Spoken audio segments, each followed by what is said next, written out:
Welcome to BigTalk. This is Arturo Munoz on What is Love? Narrated by Nick Hambley.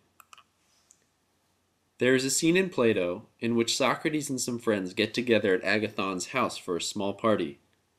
The wine flows freely, as do the innuendos, and everyone gets sort of drunk. Except for apparently Socrates, who maintains an air of seriousness at all times, being the perennial party pooper.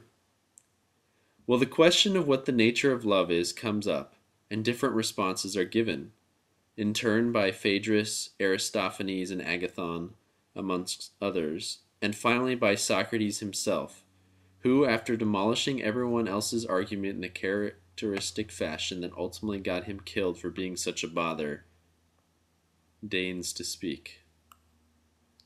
Socrates says that you can think of love as being separated into three ascending categories: love of the body, which is the lowest type, love of the spirit, which is the higher up, and love of the good, which is the highest.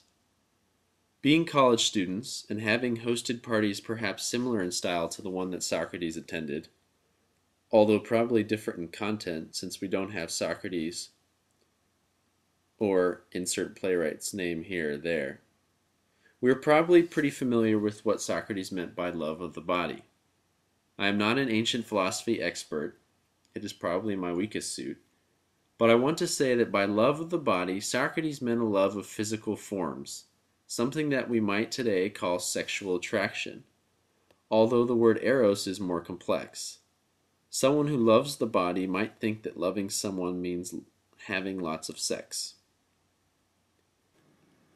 The love of the spirit, or if I interpret correctly, the love of the mind, is probably rarer in our community, although not unheard of. I say it is rare in general because it takes a certain level of intellectual maturity to be able to love someone else's mind. It is not uncommon to hear someone say that they love someone for their mind. Many a confused person in a college relationship probably resorts to this type of vagary because it sounds sort of convincing, sort of like the right thing to say so that one significant or insignificant other feels less objectified. But the Socratic meaning of love of the mind probably needs that one know the mind to be loved, something that seems, if not impossible, then definitely something of a life's journey. The third and final type of love is the love of the good, which Christian theologians have interpreted to be the love of God, agape.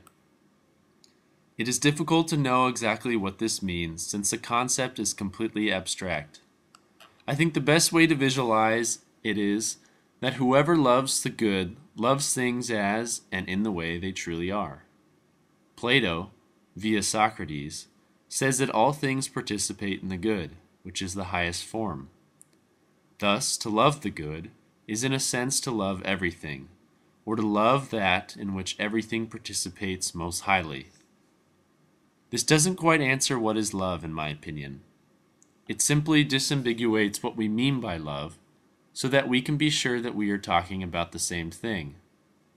The question now isn't what is love, but rather what is love of the body, what is love of the spirit, what is love of the good. And these have definitive answers, or more definitive answers. Love of the body is sexual attraction as commonly understood. Love of the spirit is an abstract notion that sometimes includes love of the body, but also includes a love of the way that another person functions or thinks. It is basically love of a kindred mind. Love of the good is the most abstract notion of all, and it is to love everything in the way that it truly is.